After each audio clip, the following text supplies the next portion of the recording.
그래서 미리미리 내가 어떻게 운동으로 미리미리 예방하는 방법밖에 없습니다. 근데 제가 왜 이렇게 이야기를 하냐면 임상적으로 제가 분만병원에서 계속 환자들한테 초기에 이렇게 교육을 시켜서 하시는 분들은 확실히 그런 것들이 적어요.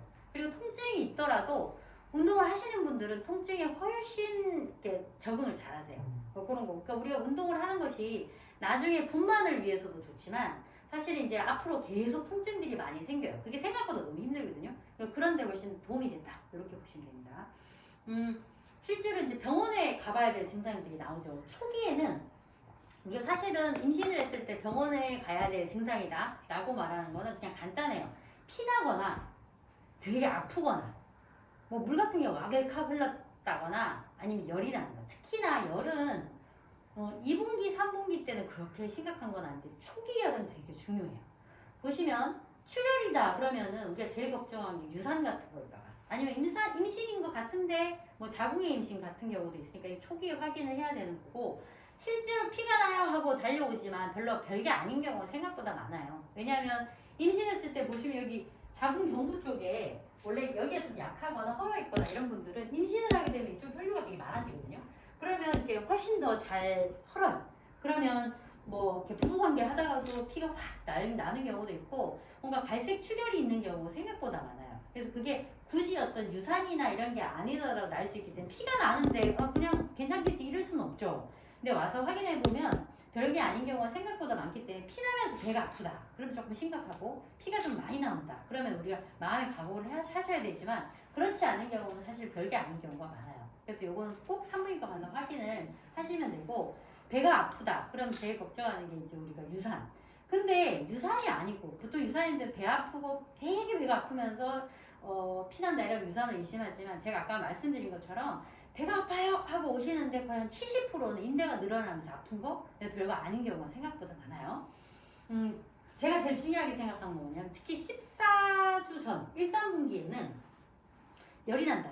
환자들이 뭐를 아냐면 임신을 했을 때 특히 1분기에 약이라든지 파스 그리고 그 우리가 아이크림 같은 거 그런 거 막 바르면 안 된다는 거 알고 계시잖아요. 그게 왜 그러냐면 기억물질이나 이런 게 될까봐. 근데 생각보다 열이 나면 안 된다는 건 잘 모르세요. 그것보다도 훨씬 위험한 게 열이에요. 우리가 열이라고 이야기하면 산모들은 열이 난다 그러면 체크를 잘해야 되거든요. 실제 체크 딱 했을 때 우리가 고열이라고 말하는 게 한 38도에 가까워요. 독감이라든지 이럴 때 열이 많이 나잖아요. 그 경우는 어떠냐면 이 고열 자체는 유산이나 이런 것들도 잘 유발하지만 이게 신경관 이상이라든지 신경관이라는 게 뇌 척추거든요. 이쪽 이상이라든지 이렇게 기억물질처럼 작용하는 경우가 생각보다 많습니다. 무슨 말인지 알겠죠? 그렇기 때문에 열이 났다 그러면 무조건 열을 내려야 돼요. 일단은 열이 났다 그러면 제일 좋은 경우는 빨리 병원에 와서 산모들은 수액을 맞든지 빨리 열을 내리는 조치를 하는 게 좋고 독감이다 그럼 빨리 타미플루 먹어야 돼요. 그리고 내가 열이 나는데 지금 저 산에 있고 뭐 내려가지도 못한다. 그럼 비상약으로 빨리 타이레놀이라도 드셔가지고 열을 떨어뜨리는 게 좀 중요해요. 아시죠? 그래서 제가 항상 산모들한테 바빠서 시간이 없어서 설명을 못할 때는 이걸 꼭 설명하죠. 그래서 열 나는데 우리는 어떤 게 있냐면 전통적으로 열 나면 이렇게 따뜻하게 땀내갖고 그 열을 내려야 된다. 차가운 것보다 열 나는 게 낫다. 이렇게 생각하시는 게 아닙니다. 임신했을 때 특히 1, 3분기 때는 열은 기억 물질처럼 작용하기 때문에 굉장히 주의해야 되는 것 중에 하나예요. 자, 2분기로 넘어가면 이제 보시면 몸이 이제 확실히 좀 변화돼요. 그러니까 1분기에 우리가 되게 힘들었던 거, 뭐 밑덧이나 이런 거 없어지는데 대신 이제 아기가 팍팍팍 크기 시작하면서 배가 막 커지니까 복통, 아까 제가 말씀드린 것처럼 그렇게 배 아픈 증상도 나타나고 식욕이 이제 막 왕성해지고요. 그러다 보니 골반 통증이 생기죠. 배가 막 커지면서 땡기고 이러면 골반이 아프기 시작하고 이제 이때 여러 가지 일이 이제 나타나요. 불편한 증상들. 뭐 좀 양치하다 보면 피나고 그리고 코피 같은 것도 되게 잘 나고 이제 온몸이 막 가렵다든지 뭐 몸에 뭐가 나면서 가렵고 이런 증상 생기고요. 속쓰림이 심해져요. 그렇겠죠. 배가 자꾸 커지니까. 이런 증상이 생기는데 사람마다 조금 다릅니다.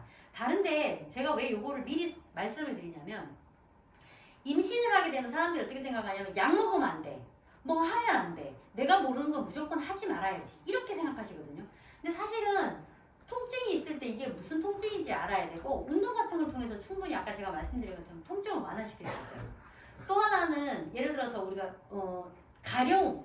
제가 엄마들 보면 제일 많이 이야기하는 게 막 두드러기가 올라오지 않아도 가려울 수 있어요. 그게 뭐 건조함이나 이런 것 때문에 그럴 수도 있지만 우리가 임신을 하게 되면 아까 말한 것처럼 아기한테 모든 게 집중이 되기 때문에 내 몸의 어떤 면역력이 막 떨어져요. 면역력이라는 게 쉽게 어떤 거냐면 뭔가 내 몸을 조절하는 능력인데 조절하는 능력이 여기에 에너지가 집중되면 떨어집니다. 그러면 이제 제일 면역력이 떨어질 때 많이 나타나는 것 중에 하나가 가려운 거거든요. 여기저기 막 가려워요. 뭐 외음부도 많이 가렵고 배도 가렵고 막 여기저기 가렵죠. 그럴 때는 이걸 찾는 게 아니고 빨리 해결해야 됩니다. 왜냐하면 가려움이 있을 때 우리가 한번 긁으면 어떻게 돼요? 더 가렵죠.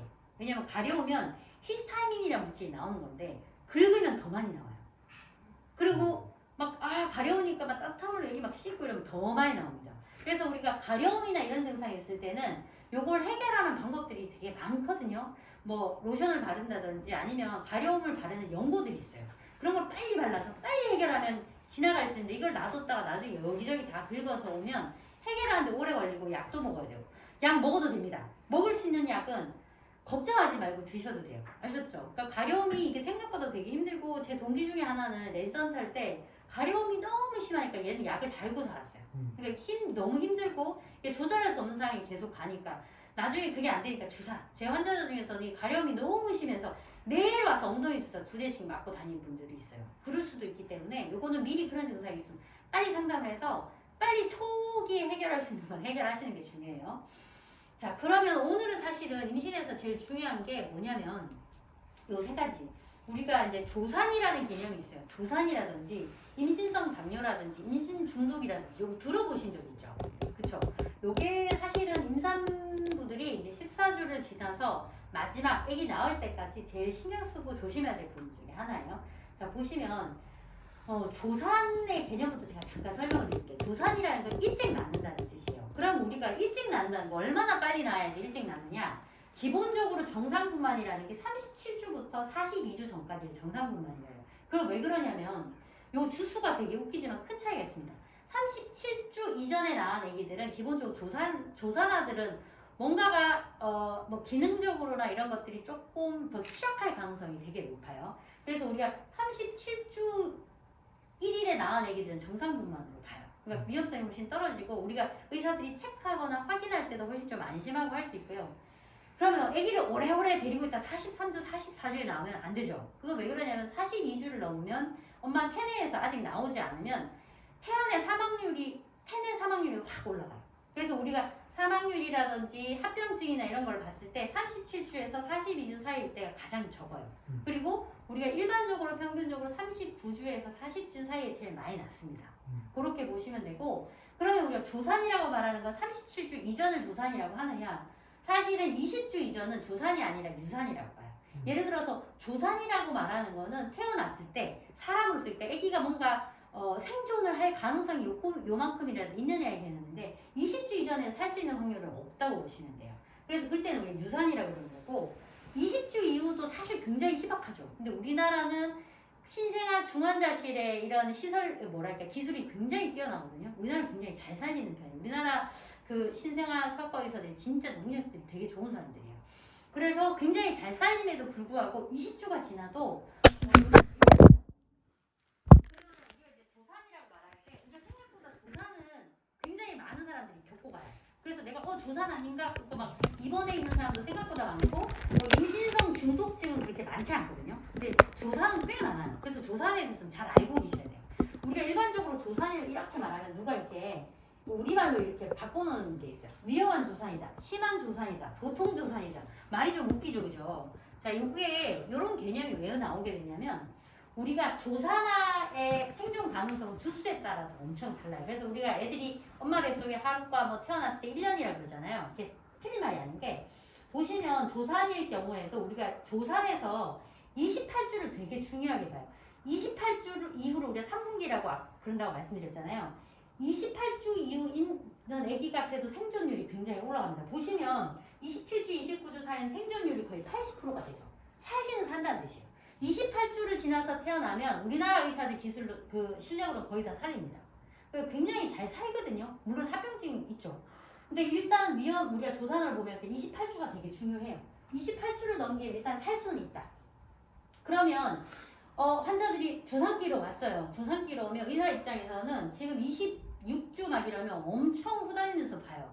왜냐면 28주는 일단 넘겨라. 28주까지 넘기도록 우리가 온갖 그런 걸 다 하죠. 28주가 딱 넘어가면 그 다음에 목표로 하는 게 언제냐면 한 30주 정도가 돼요. 일반적으로 우리가 심한 조산일 28주는 생존 자체가 이제 보장이 되는 거고 한 30주, 32주 정도가 되면 뇌 합병률이 확실히 좀 줄어요. 예를 들어서 산부인과 의사들은 모여서 뭐라 그러냐면 기형이 무서운 게 아니라 조산이 무섭다고 해요. 조산아가 훨씬 무서운 겁니다. 왜냐하면 조산아들은 말하자면 어떤 그 기관이나 이런 게 완전히 발달되기 전에 태어나는 거잖아요. 그래서 엄마 뱃속에서 완벽한 시스템에서 자라는 게 아니라 우리가 인큐베이터 속에서 막 자라기 때문에 합병증들이 생각보다 많아요. 그 합병증이 되게 심해지면 뭐 우리가 그런 지체장애라든지 이런 것들이 생겨요. 뇌합병증이 생각보다 많아요. 그게 훨씬 더 괴롭죠. 그게 훨씬 더 힘든 겁니다. 그래서 조산은 그렇기 때문에 조산은 생각보다 유병률도 많고 거기에 대한 합병증도 심하고 치료하는데 엄청난 돈이 많이 들기 때문에 국가에서 어떻게든 조산이 생기지 않도록 끌고 가려고 하고 조산에 대해서 산부인과에서도 굉장히 연구를 많이 하고 있는 거거든요. 그러면 지금 보시면 28주를 지났으면 우리가 최소 30주, 32주까지 끌어보자. 32주를 넘으면 일단 뇌내 합병증이 좀 줄어들어요. 그렇지만 우리가 목표로 하는 거는 34주. 34주는 폐성숙이 완료됩니다. 폐성숙이 완료되는 건 어떤 뜻일까요? 그렇죠. 아기가 태어났을 때 울 수 있다는 거예요. 자발호흡이 가능해요. 그러니까 우리가 제일 중요한 게 산소거든요. 아기들 같은 경우 산소 공급이 제대로 안 되면 제일 타격을 받는 것이 뇌. 그래서 기본적으로 스스로 숨을 쉴 수 있느냐 없느냐가 되게 중요해요. 그래서 기본적으로 산부인과 의사들 어떻게든 34주까지 끌었다 그러면 성공이에요. 34주 끌었는데 도저히 안 되겠다 그러면 수술합시다. 나옵시다. 왜냐면 옆에 신생아 중환자실에서 잘 살릴 거니까. 이해가셨죠? 그래서 그 34주가 엄청 중요해요. 그렇지만 34주를 넘겼다. 그래서 이제 안심은 되지만 그래도 37주까지는 갔으면 좋겠다. 그게 일반적으로 산부인과 의사의 바람이죠. 이해가셨죠? 그래서 이게 이 주수가 엄청 중요하고 우리가 저 같은 경우 이제 요가 선생님들 같은 경우도 제가 요거를 말씀을 꼭 드려야 될 게 조산기가 있을 때 이걸 어떻게 하는 게 중요하냐면 알아차리는 게 되게 중요합니다. 조산의 증상이 뭔지를 알아차리고 미리미리 확인하는 게 되게 중요해요. 자, 그러면 그거를 제가 잠깐 설명을 드릴 건데 조산이 먼저 낫는 거라고 했죠. 일찍 낫는 건데 조산의 원인 중에서 포션이 크진 않지만 자궁경부 무력증이라는 게 있어요. 아기를 이렇게 보시면 기본 자궁경부가 이렇게 있어요. 이 조그만 자궁경부가 탄탄하게 여기를 꽉 쥐고 있는 거예요. 아기가 이제 나을 때쯤 되면 아까 봤죠? 얘가 이렇게 밀고 내릴 건데 이게 쫙 나을 때쯤 얘가 샥 풀립니다. 얇아지면서 샥 풀리면서 이게 머리가 이렇게 나오는 거거든요. 그런데 어떤 경우는 이럴 수가 있어요. 자궁경부가 미리 열려버리는 경우가 있어요. 이게 왜냐하면 얘가 무력해서 힘이 없어도 확 풀려버립니다. 실제로 초음파를 보면 여기가 아기 머리거든요. 자궁경부가 이렇게 있는데 거의 U자로 지퍼처럼 확 열려버렸죠. 그쵸? 그래서 실제로 어떠냐면 이런 무력증은 언제 확인하는 중요한 게 뭐냐면 자궁경부 무력증은 증상이 없어요.